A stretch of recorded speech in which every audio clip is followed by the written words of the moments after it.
Welcome to the Mary Mac Show, where we will be talking about your feelings, experiences, and pain following the death of a loved one.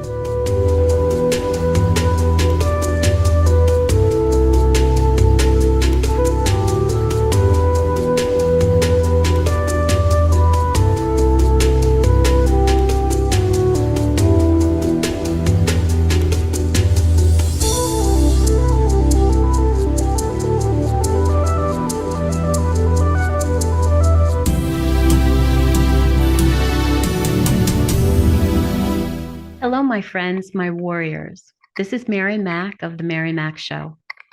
I'm doing a podcast series entitled Death by Fentanyl. And I wanted to invite this wonderful man. His name is Steve Filson. He is the father of Jessica. And Jessica died of fentanyl poisoning on January 22nd, 2020. Is that correct? That's correct. Okay.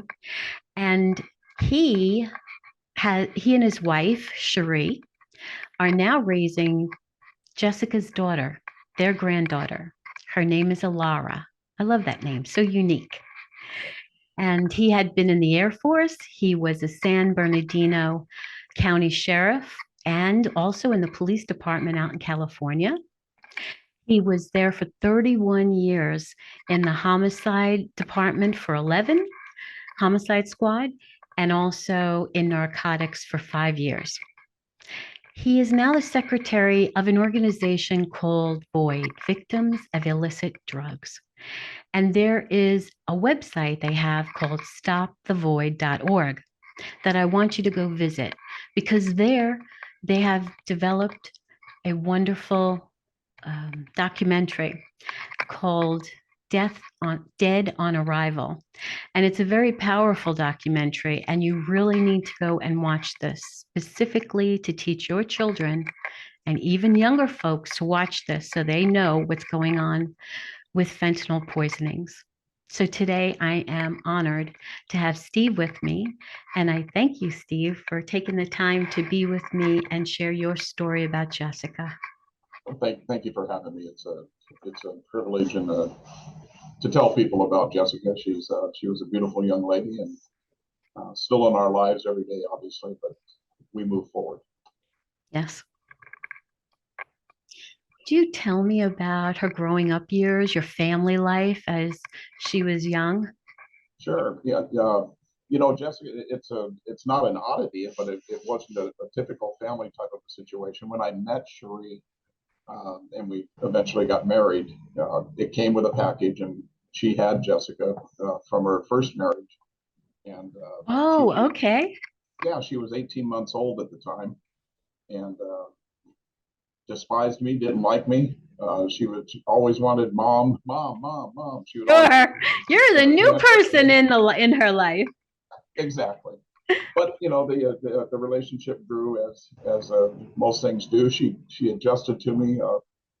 Finally, one day, I was able to ask her. I said, Jessica, you ready to go to the store with Dad?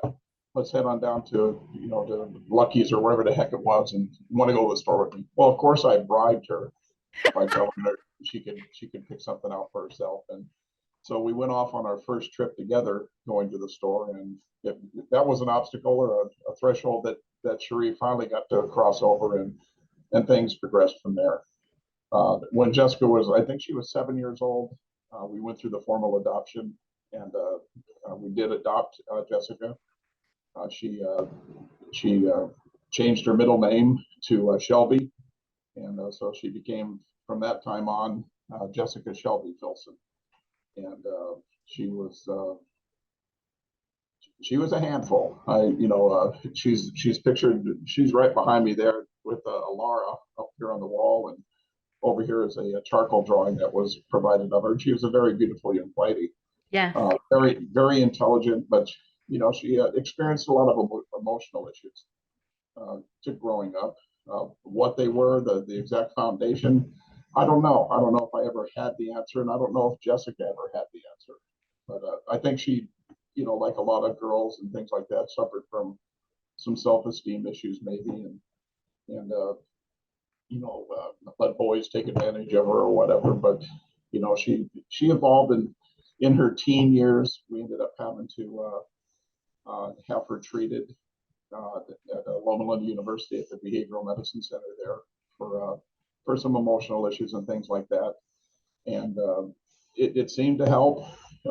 We got her into a private school. She graduated from Aquinas High School in San Bernardino, which is a private Catholic high school. Mm-hmm. She had always been interested in the arts. She was a very accomplished artist with pencil and paints, and had already picked cosmetology as what she wanted to do. She wanted to be a hairstylist. Oh, wow. And she also wanted to, tattoos.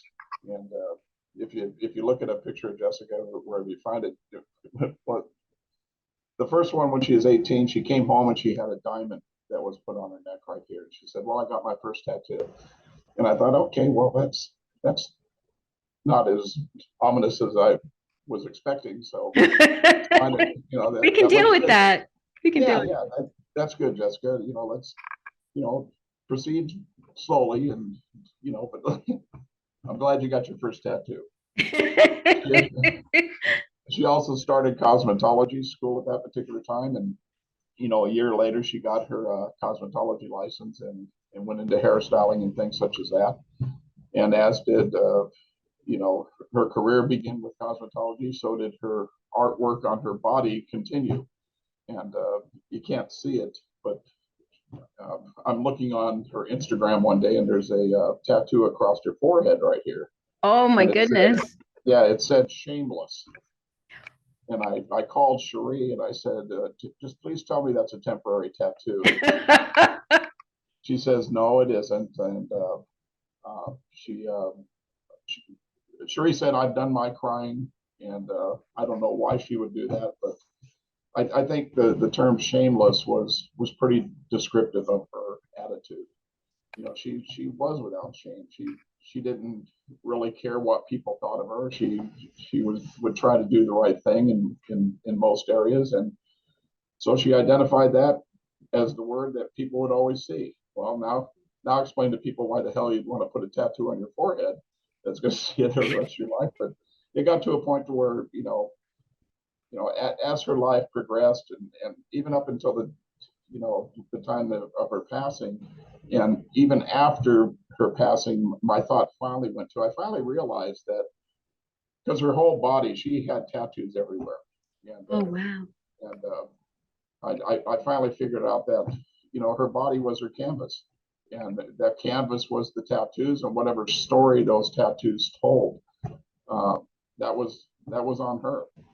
And I wished I wouldn't have complained a lot, and who cares? That was her method of identification and things like that. At the time of her funeral, the pastor had asked me to describe how would I describe Jessica, in one word. And I thought for a few minutes, but the only thing I could come up with, and it's not meant as a derogatory, but she was challenging. She was very challenging, but in being challenging, I think she demonstrated a certain level of independence that, permitted her, certain good experiences and other bad experiences and the like, that lasted with her till her death. She was a drinker. She loved to party. Probably did it to excess a little bit too often, like a lot of people in their early 20s and forward from that. And she developed a little pill problem after the birth of Elara, because during the birth she had an epidural, and apparently the epidural caused some type of lower back, chronic pain. And how that happened, I don't know. I guess, from the injection or how it's done. Yeah. It caused some chronic pain issues, of which they prescribed her opioids, Norcos and whatever, to start off with something else and then down to Norcos. And I think that was her, the biggest obstacle that she had was the pills. And um, you know, moving forward to the day of her death, I was at work as the documentary portrays, and when I would get this frantic phone call from Cherie, who had gone to her house because we hadn't heard from her that morning. She was supposed to come, and we were supposed to pick her up and go get her car. Her car had a new transmission being put in it and everything, and she was ready, and she was going to go out and pursue another. She wasn't working at the time. She was raising Elara, and Nicholas was doing the work, but she wanted to get back to work and do whatever she could do, and but she didn't show up. And so 7 o'clock, 9 o'clock, 10 o'clock, and I guess mothers, she'd sense it, and she goes, well, she either was on a bender last night and is sleeping in with a hangover, or something's wrong. So Cherie went over there. Right. Front door was locked. Went around to the side, looked in the window of her bedroom. Nobody was there. Went to the side door. The side door was unlocked, and she went inside and found Nicholas and Jessica both dead on the couch in their living room. And again, she called me. Just completely out of control, obviously, and I will never experience the pain that Cherie did. Not that Jessica wasn't. I adopted Jessica, but she couldn't. It was just like she's my blood. Blood means nothing. I'm adopted, and Oh, wow. yeah, and my mother and father. It's nurture, not nature. My mother and father, raised me. I had a wonderful life, and carried it on into my own personal life by adopting Jessica. Blood had nothing to do with it. She was my daughter. Yes. But for me, did I experience the same level of grief that Cherie did? No, I don't think any man experiences the same grief that their wife or partner who gave birth to that child would have. There's obviously a deeper bond, a physical and emotional bond that a woman has with a child. That's my mind. Maybe I'm wrong. That's just my thought. But No. And I see the pain with her even to this day. Sometimes, it pops up. But Cherie is a very strong person. She was, overwhelmingly, focused on what needed to be done now. Yeah, I'm grieving, but my gosh, at the time she was 3 years old, not much bigger than that right there. And so we not only had to focus on the grief, but there's an additional responsibility that came into our lives, with Elara, which again, it wasn't going to go any other way. Right. She was going to be with us regardless out there, and her birth father is the birth father was also a Nicholas. He's not involved in her life. He hasn't seen her in 6 years, but it is, the best thing for her, and she is flourishing. She's going into first grade this year. She was a November baby, so she was a year behind.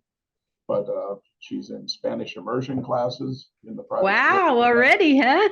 Oh my God, she comes home speaking Spanish, and I'm telling her, I don't understand a word you're saying. And Elara, you talk about Elara. It's a beautiful thing. Yeah, I'd never heard of Elara, and Jessica loved the planets and things such as that. And Elara is apparently one of Jupiter's moons. Oh, I didn't know that either. I didn't either. But when she was seeking a name, when she was having the little monster, she came across Elara, and then she came across her middle name is Sage, so Elara Sage, which I think is beautiful. And that's so nice. Yeah, but we've progressed. Now it's been 3.5 years. So then Elara was like 3.5 at the time. Yeah. Just she was born in November. She had just turned 3 in November, and Jessica died two months later. And how did she deal with this? Like, was she aware of what was happening? Do you think? Yeah, she, and I don't know to what level as a 3-year-old, but she knew mommy, and she thought Nicholas, her boyfriend, they had been together for going on 2 years or whatever. So he was really the man figure in her life, and sort of and the dad figure to her. But she just looked at it. Cherie had explained to her that, mommy got sick essentially, and she passed away. She died, and Elara looked at it and just said, "Then, oh, the mommy's on the moon then." So, so every time that when the moon came up, she'd look at the moon and say, "Well, the mommy's up there on the moon." But we're in the position of, she's never, we're not going to hide anything from her. Sure. Eventually someday she'll understand the nature of what happened and everything like that. She remembers her mom. Her, Jessica's pictures all over the house. There's remembrances of her everywhere, and we don't hide it. She talks about mom and all the time, and I think it's just become a normalcy for her. I would imagine. I don't know how else to articulate it, but her life is. That's so good. Mom just isn't there, and she recognizes that. And her mother figure now is Cherie and Mimi. And it's all about Mimi. It's funny because, and I think I created that monster word because I'm Pop, and I'll always talk about, boy, I sure missed you, and I'm sure glad you love Pop so much. And she goes, I don't love you. What? I love Mimi. I said, well, why don't you love Pop? Because I love Mimi. She thinks it's like one or the other. Oh, she's just carried it on though, and but and it means that she loves me. I know that, and she's just not going to say it. No, she's again. That's the foundation that keeps us going. I don't know what I would be without her, and I don't know where Cherie and I would be without her. I don't know of a lot of marriages that survived the death of a child. No, there aren't many. No, there aren't. And it takes a lot of work to keep that together. Oh, it is. And Cherie is, she's got her help she has a counselor that she talks to when she needs to. And Cherie is just, one of the strongest women I've ever seen. And to be able to not overcome it, she'll never overcome Jessica's death. Sure. But to deal with it on a daily basis and have, that bit of normalcy in her life that she can, to me, it's amazing. And I don't know how she does it. I've told, I give classes now, and, from a family perspective, how cops are. I don't know if you know any police officers or things like that. Oh, yes. Yes. And many homicide detectives. Yeah, we're pretty much control freaks and things like that. We want things going our way, and if they don't go our way, we immerse ourselves in a pity party and get mad. But when I give classes to police officers, I use myself as an example, and I say, look, guys, this job, you could quit tomorrow, or something could happen. You're not going to be there tomorrow. Nobody's going to remember you eventually. Okay, don't do what I did. One of the biggest regrets I have, in my life is selling my family down the river for the job. The job was always there. Well, I've got this to do. I've got this to do. This is important. That is important. Well, when does the family become important? The family should be the focus. And not that it has anything to do with anything other than the fact, I guess that's my regret. And one of the things I do to try to, to work through my own guilt and woulda, coulda, shoulda, sure, and how I deal with my grief. But, and in dealing with grief, I do a lot of that woulda, coulda, shoulda. And of course, Dr. Cherie says, well, my counselor says, why go there? Right. Because there's nothing you can do about it now. Jessica's gone. What you think you should have done when she was alive means nothing other than driving yourself crazy, And I look at it and I think, well, that's pretty smart, coming from you, and she's a blonde too. So, but no, it is. And it's very astute advice. There's nothing I can do And by continually doing that, I'm beating myself up and doing nothing but emotional harm to me. So again, it took about a year, but we traveled. I think she died in January. I think it was October of that year that I traveled to Columbus, Ohio, at the invitation of Michael Gray, who you interviewed here most recently, and such a brilliant man. And he's got this issue down to a science, and he'll tell you that too. So yeah. And he has a really good plan for educating people nationwide, and he does, which really needs to be done. Well, and that's what we started after we attended this this meeting of bereaved families, and ended up meeting who was then the ONDCP chairman at that particular time under the Trump administration. He was there. The goddamn bishop from in Columbus, Ohio, was there. He blessed and gave us a prayer and things like that. And I think, wow. And so, we met Michael Gray along with about 20 other families, and myself, Matt Capilouto, Amy Neville, and Jaime Puerta, sort of became this little group from California, and started focusing on the advocacy portion of where we were going. And in June of 2021, Boyd was formed by us, Victims of Illicit Drugs, with the whole message being, we're not going to arrest our way out of this situation. You're not going to put everybody in prison, and so we look at it from a triangle, 3 sides. One side is what we focus on, which is education and awareness. And I don't care what anybody says. I think knowledge is power, and knowledge of what fentanyl is all about is going to be what is going to sway or have people think twice before they do something, either experimenting with totally drugs agree. Or using the drug. Education and awareness. That second part of the triangle is the interdiction and prosecution, the law enforcement side of things. We need that. People, and particularly people that provide drugs that result in the death, they need a consequence. Yes, absolutely. With our country's evolved into something of, we don't have consequences anymore. We have a lot of goddamn excuses, but nobody's held accountable virtually anymore. But in the position of a death, I think that a person needs to be held accountable. And then that third portion of the triangle is treatment. And we've got to come up with some method of treating those people that have fallen into that rabbit hole of addiction and things like that, and go from there.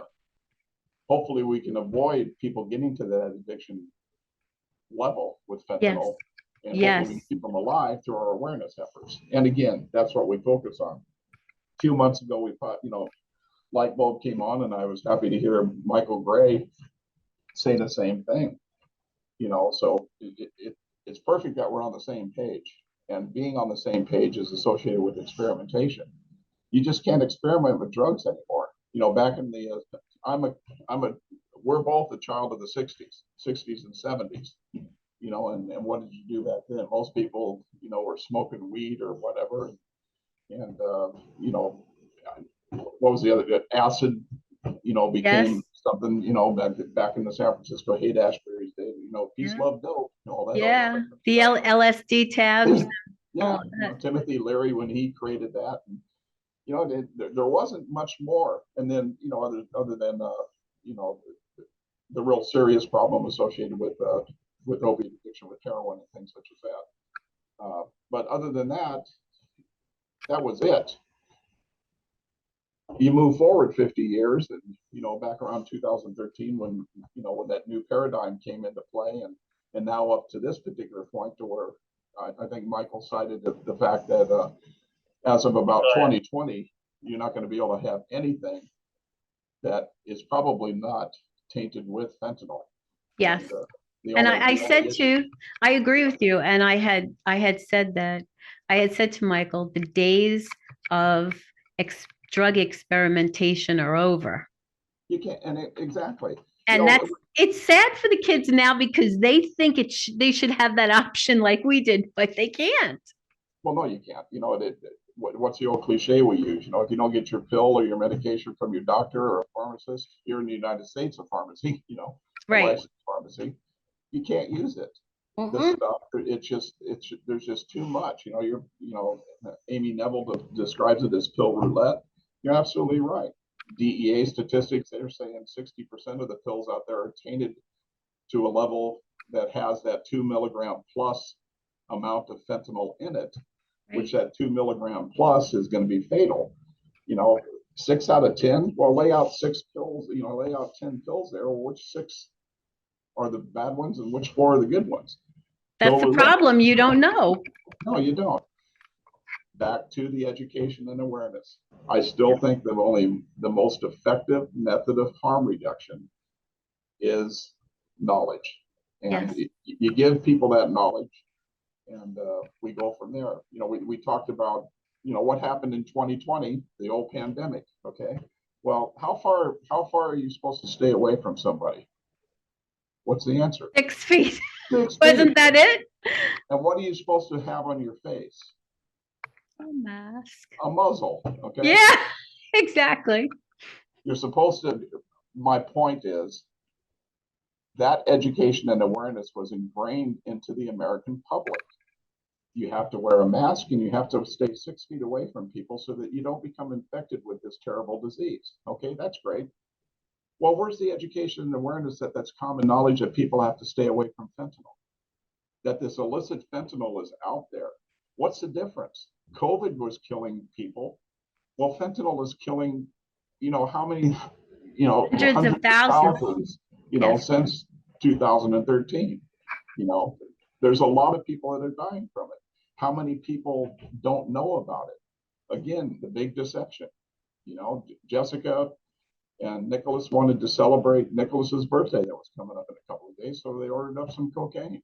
Am I happy about that? Heck no, of course not. I wouldn't agree to that. But they ordered cocaine. They didn't order fentanyl. And right. They had no idea that fentanyl was going to be in it.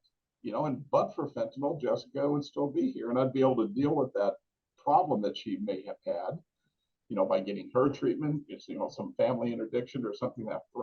But fentanyl robbed me of that opportunity. But for fentanyl, she would still be alive. But for fentanyl, hundreds of thousands of people would still be alive. I don't know how, we talk the statistic now is 1 person every 5 minutes is dying somewhere in our country as a result of fentanyl toxicity. Wow. Well, how many of those people were duped? You're being deceived. They're being deceived to death. Yes, they're receiving all kinds of counterfeits. Right. Well, and being deceived, you're being what? You're poisoned. And in being poisoned, then you're being murdered. You can't, and we talk about overdose, and Michael hit on it too. You can't overdose on something you don't know you're taking. Jessica wouldn't have overdosed and died on, a line of cocaine. No. That would have killed her. Jessica wouldn't have died by taking an Oxycontin pill that she thought was legitimate and had no idea that there would have been any fentanyl in it. Yeah. And every kid in the world, most of these kids, the biggest risk they have now is from counterfeits, from fake pills that are being sold out there. That's what the message has to be. And, again, that education awareness to me is the most effective level of harm reduction. Yeah, we can get into naloxone, we get into test strips and all that other crazy stuff. But what is naloxone? I just don't want naloxone and fentanyl test strips to become a panacea for what people would feel to be safe drug usage. Right. There is no safe way to take fentanyl. There's no safe way. Okay. And it's like they do, with fentanyl test strips, and you've heard the old, thing about and I always ask people, how are you going to test that pill? And they'll say, well, I'm going to chip off a piece of it and we'll test it. And if it comes back no fentanyl, then the pill's, right to take. Well, except for that chocolate chip cookie effect, when you have a chocolate chip cookie, is there chocolate chips everywhere in that pill? No. In the cookie, I mean, no, there isn't. No. It's just the same thing in a fake pill. There's not fentanyl in every piece of that pill. So who says you cut off a piece that didn't have fentanyl in it? And That's then right. And testing you can't possibly, and most people don't even know that part of it. exactly. Do you know what I mean? Well, the only, it's my understanding, the only way to use a fentanyl test strip with a pill is to, crush it completely, liquefy it, and then test it. Okay, well, then how are you going to use it? I don't know. Yes. Oh my. But if we work under the premise, Mary, when people talk about these fake pills, and every fake pill, if you don't get it from your doctor or a pharmacy, it's fake. Contains fentanyl. The only question is how much fentanyl. Well, if we're going to work under the premise that 100% of the pills out there not bought from your doctor or a pharmacy are fake, what are you testing for? Why would you even test the damn thing? There's nothing in it that's a legitimate pharmaceutical. It's just a base filler and fentanyl. So what are you going to test it for? That's a good point. It's a good point. Even though they look like it, even though they might look like an oxycodone, or they might look like a Percocet or whatever. Or the Xanax or the Adderall. Yeah. The bottom line is everything out there that you don't buy legitimately is fake. So why test a fake pill? To me, it's lunacy. And it's just another diversion away from, what the big problem is. Knowledge. We have to educate the public. They have to become aware of the fact of fentanyl's existence as much as they became aware of the fact that wear a friggin' muzzle on your face and stay 6 feet away from people. The knowledge about fentanyl has to be as common as that. And until that happens, we're still going to experience this level of death and escalating. So. And what's really sad too, I believe it's not just the education, it's getting young people into the mindset. They can know this, but do they have enough strength to say, no, we can't do that? No, that's not for me. Well, again, I know we've had kids tell us, well, my dealer would never do that to me. My friend gave it to me. The athlete playing football that twists his knee, he's in such pain, and his buddy in the locker room says, hey, my dog, take one of these, it'll feel better. Well, it's coming from my friend. My friend wouldn't do that to me. My friend's not going to give me something that's going to hurt me. So they feel it's legitimate. No, you can't. And again, you have to pound it into people's heads, particularly our kids. If it doesn't come from a doctor or a pharmacy, don't take the damn thing. Because your friend who got it, he doesn't know what's in it either. Right.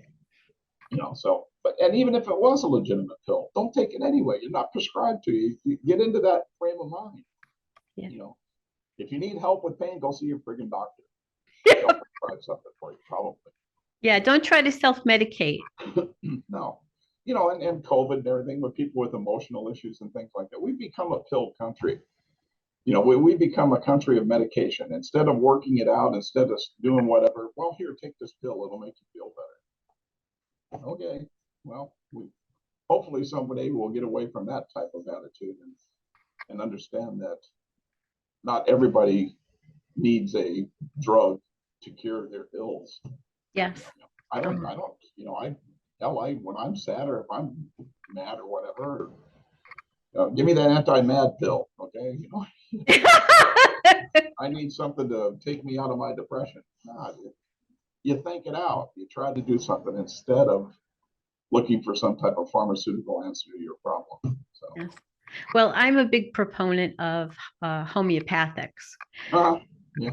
And they've helped me a great deal, in my adult life. And I'm grateful for them because when I had an accident many years ago, and I have pins all over from flying off the back of a motorcycle.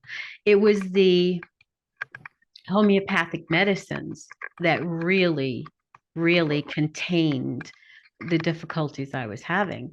I mean, pain, like just trying to turn me over to change the sheets was like, agony. And so I used homeopathics that help with nerve pain on a high dose, and others for the shock of my body when I hit the pavement and there's so many, and even they even have one that knits together bones and tissues. And it's amazing. Yes. And I Right, healed so much faster because of all of that. right. And so you know, I'm an advocate for homeopathics and to learn what it's all about and what it can do for you and go to a really good doctor, a homeopathic doctor who knows their stuff.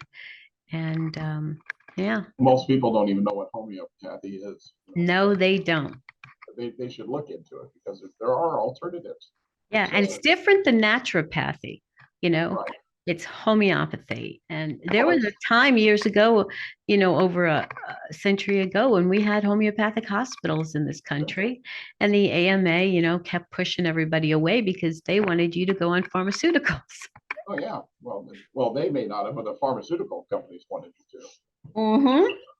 Which I drove myself crazy again. I watched Dope Sick once again last week, and then there's this new one called Painkiller that Netflix put out, and Okay. it's another spin on the Sacklers. But if you want to really get pissed off, watch that one too. But Oh, I saw the coming attractions of it. yeah, It was a lot about Oxycontin. yep, it's all about the Sacklers again. Oh my goodness. I Well, so again, you got to get back down to we got to learn how to treat the problem too with addiction when it comes to that, because yeah, the stigma of addiction, I think, is one of the obstacles to us attacking this yes, problem. yes, We when we first started our advocacy, we traveled to the each Southern California sheriff, each county in Southern California. We started in Riverside, went to San Bernardino, Orange County, and we talked about our issues. And we spoke of the necessity for law enforcement. You got to change your thoughts, and you got to change the narrative that you're looking at these as just another drug addict that died right. because they decided they chose to take a drug, and sadly they died. Well, then you started explaining, you get into the new paradigm, and yeah, that's the old paradigm is that the drug addict with the heroin and everything eventually dying, and the new paradigm involving fentanyl, and you have to show them to where it's not an overdose with people just dying. It's when you get down to the deception, the poisoning, and all that other type of stuff. And law enforcement in Southern California, and I think throughout the nation, they've got it now. Except I don't know how they're going to deal with it Yeah, because everybody, each one needs to be investigated like a murder. Well, you don't have the resources that I'm aware of. right. If you had 60 people that died in the city of San Bernardino last year because of fentanyl poisoning, you're going to handle each one of those as a homicide. That's an additional 60 investigative teams that are going to have to roll out and do their work. Right. Well, I guess 60 new cases in 1 year is a big deal. it's a very big deal, particularly when it comes to murders. In homicide, there's a lot of methodical processes that come into play when you're investigating murders. Yes. We just don't have the resources because you still got the same murders that are going on too. You just got the same crimes that are going on. Yep. Again, back to education and awareness. Yep. We have to get people's knowledge up and people yeah, Nancy Reagan, just say no. Well, that's corny. That was corny back then. But it's pretty friggin' true now, isn't it? I'm not going to go out and say, just say no. And, people, but it's very true when it comes to that. You have to say no at this particular time because fentanyl changed the narrative and fentanyl changes everything. So, And we have to teach our children as they're growing up perseverance yeah, and self-worth. yes, You know, yes, all the emotional tags that a person needs to have enough strength to realize this is not good for me. no, And they might know everything about the drug and that it could kill you, but do they have that kind of perseverance? Do they have that kind of, you know to stay away from those folks, to stay away from that why not? Why not? possibility? That first person that, the poor addict when they, why are people using drugs? Number one, you want to change your emotion, you want to help, you want to feel high. Yeah, Okay, well, once you become addicted, you're not trying to deal with being high anymore. You're trying to deal with you being friggin' sick every morning when you get up and sick throughout the day. So you're not treating an addiction, you're treating a sickness. And yes, I take care of that sickness by going out and finding that drug of choice that brings me down and levels me off for that period of time. Then when that wears off, I got to go find another kid, but it's horrible. It's like the schools. I work at a charter school here in San Bernardino, and What grades? High school? 6 through 12. Okay. Yeah, we only have just about 400 students, and we teach the fentanyl awareness to them. They've seen Dead on Arrival. They've heard my story. They've heard Jaime's story, Amy's story. Matt Capilouto came up here when we were still working together, and it's a resounding message to them, and they get it. But go to a public school, and what happens when your kid's not paying attention? He's not doing his work. He seems bored. Well, what does he have? Oh, he must have attention deficit. He's ADHD. So what do you want to do? Well, we need to get him some help with that. Oh, here, take this Adderall, take this Ritalin, take this Strattera, take this, that, and the other. Why don't we just start teaching ways for kids that here's what you have to do. Here's part of your responsibility. We got to study. We got to do this. We got to do that. We got to get away from this friggin' medication society that we've had. Yes. And that's not going to happen. I'll be 70 next year. I always tell people I'm in my last trimester. And thank you very much. I tell, I joke that I tell God sometimes. I go to bed and I look up and I say, okay, God, I'm ready. Go ahead and take me. And then I wake up the next morning and I thought, damn. It's not my time yet. No, it's not. And I joke about that. I got to stick around at least another 10, 11 years because I got to take Elara to her prom. Aww. Whether she wants me to or not, she's not. But that's what it's all about. That's what it's all about, Mary. And we miss Jessica every day. We think about her every day. I wake up and there's a framed picture of her sitting right there, and she's staring down at me. And throughout the day you think about her, but that you have to move forward. And Cherie deals with her grief in her way. I deal with my grief in my way. And the biggest way that I deal with it is advocacy and trying to spread that message. And I tell people, it takes about 50 minutes for our presentation. We give a 21-minute documentary. People watch Dead on Arrival. We'll show a PowerPoint if we want to, but typically I just want to go right into that Q&A session with people. And you open it up for questions, and I explain to them, there's nothing, you're not going to shame me. You're not going to hurt my feelings. And as a matter of fact, this advocacy and Jessica's death is her legacy. Her legacy is saving lives. And I don't want anybody else to have to, go through what my wife did by walking into their children's home and finding them dead, or going to your bedroom in the morning and finding your child dead. It's just something that you can't even, consciously digest having to experience. But every 5 minutes somewhere in our country, somebody's doing it. And the sad part is that we're not supposed to bury our children. Nope. No, They're supposed to, we're supposed to go before them. And that whole thinking is hard. It's really hard to digest that part. Right. But again, but it did happen, and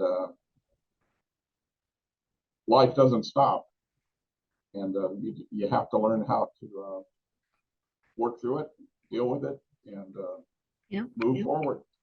Sounds pretty simple, but it's not. But you have to, or I'll end up in a freaking loony bin. Yes, exactly. And I admire, you doing all you can to teach others, because at least it gives meaning to this horrible situation. At least you feel like you're making a difference in somebody else's life who hopefully could be saved from your help, your words, your direction, your guidance, Yeah,